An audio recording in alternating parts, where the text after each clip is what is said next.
আপনারা দালালের মাধ্যমে বিদেশে আসবে না, সৌদি আরব না, কোনো বিদেশে আসবে না।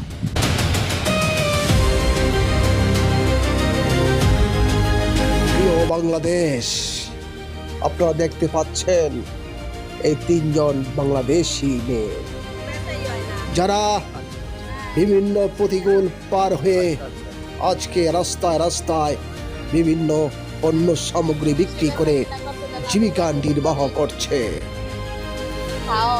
কেন হবে বাংলাদেশের এই অবস্থা? অনেকেই ফি বিষয় আসেন, অনেকেই কাজের বিষয় আসেন, পরবর্তীতে নির্যাতন সহ্য করতে না পারে তারা অনেকেই পালিয়ে যান। পালিয়ে গিয়ে বিভিন্ন প্রদেশে গিয়ে অনেক সময় এসব কাজ করতে হচ্ছে তাদেরকে। কেন হবে বাংলাদেশের অবস্থা? কেন হবে লাল সবুজের পতাকার এই অবস্থা?